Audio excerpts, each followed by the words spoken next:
네, 안녕하세요. 생활 속의 유익한 뉴스와 정보를 콕 집어서 세세하게 전달해드리는 뉴스 읽어주는 남자, 유익남 김두식입니다. 오늘 첫 번째 뉴스 전해주시죠. 네, 더불어민주당의 차기 대통령 후보 경선이 진행되고 있죠. 하지만 민주당의 최대 지지 기반인 호남에 대한 이 그랜드 공약이 없다는 지적이 나오고 있습니다. 후보들은 정권 재창출을 위해 호남의 중요성을 강조는 하지만 노무현, 문재인 정부를 뛰어넘는 대선 공약은 나오지 않았다는 평가입니다. 네, 민주당 대선 주자들이 지금 광주 전남 지역에 향한 공약은 어떤 것들이 있습니까? 네, 광주는 군공항 이전, AI 산업, 자동차 산업, 또 아시아 문화 중심 도시 산업 등이고요. 전남의 경우에는 신재생 에너지, 우주항공 산업, 전남 지역 의대 설립 관련입니다. 하지만 이 사업들은 대부분 현 정부와 또 광주 전남의 현 지자체에서 진행하고 있는 것들이어서 새롭게 또 신선하게 이 호남의 판을 바꿀 그랜드 공약이 없다는 진단이 나오고 있습니다. 네, 지난 4월에 부산시장 선거를 앞두고 정부와 여당이 28조 원 규모의 가덕도 신공항 건설을 약속했는데요. 이런 면에서 호남이 상대적 박탈감을 느끼고 있다는 정가의 분석도 나오더라고요. 그렇습니다. 오히려 국민의힘에서 나온 이 무한공항 활성화 전략, 이 무한공항을 우리나라의 4대 관문으로 만들겠다는 공약이 가장 현실적인 그랜드 공약이라는 주장이 나올 정도입니다. 지역 정가에서는 과거부터 이 광주 전남이 대선 후보들에게 내놓는 청구서 자체가 너무 빈약했다. 호남의 웅대한 경제 발전을 위해 지역민들이 함께 아이디어를 모아서 대선 공약화하는 운동을 벌여야 한다는 목소리도 나오고 있습니다. 오는 12일 민주당 경선 슈퍼위크로 불리는 1차 선거인단 투표가 있고요. 추석 연휴 직후에는 사실상 대세가 결정되는 호남 지역 경선이 치러집니다. 민주당 대선 주자들이 총력전을 펼칠 것으로 예상되는 가운데 이 호남 관련 공약이 어떻게 나올지 관심이 쏠리고 있습니다. 네, 우리에게 필요한 공약은 우리가 좀 만들어서 역제안하는 방법도 네. 방법일 수 있을 것 같습니다. 다음 소식은요? 네, 정부가 혁신도시 이전 공공기관들에게 지역인재 채용을 확대할 것을 독려하고 있죠. 하지만 일부 공공기관들이 예외 규정을 적용해서 이 지역인재 채용을 회피하고 있는 것으로 나타났습니다. 지역인재 채용의 예외 규정이 어떤 건가요?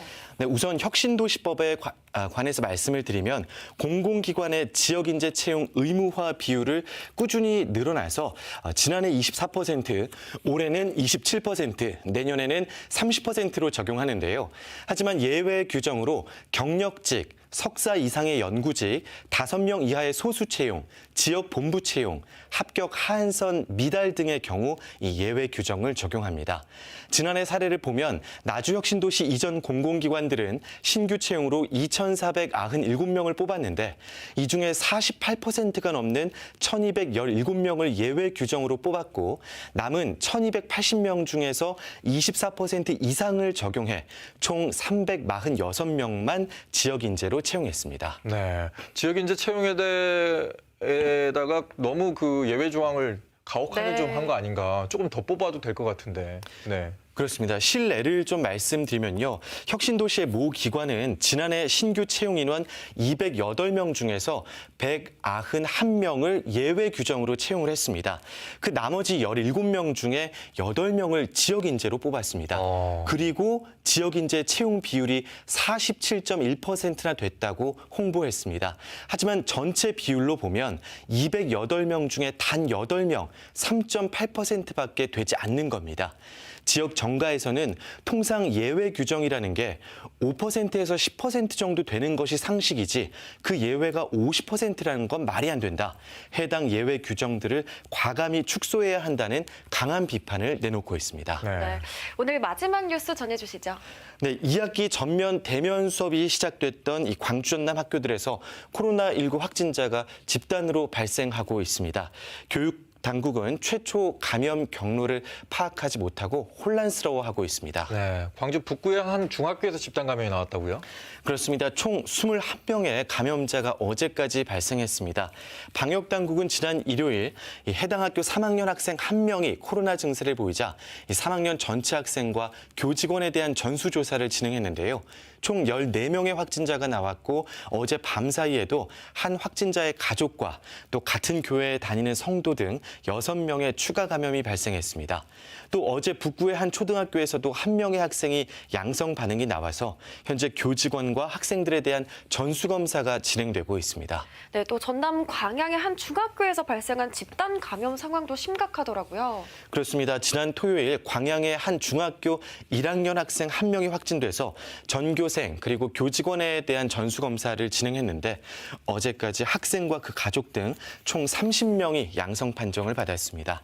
순천의 한 중학교에서도 10여 명이 넘는 집단 감염이 발생했습니다. 네. 이러다 보니까 학교 측의 방역 조치가 좀 허술한 거 아니냐 이런 지적이 나오고 있어요. 네, 방역당국 관계자는 활동량이 많은 중학생들이 마스크를 제대로 쓰지 않고 각 반으로 이동하면서 친구들과 접촉했고 또 에어컨 가동 중인 교실의 환기도 제대로 이루어지지 않았다고 설명했습니다.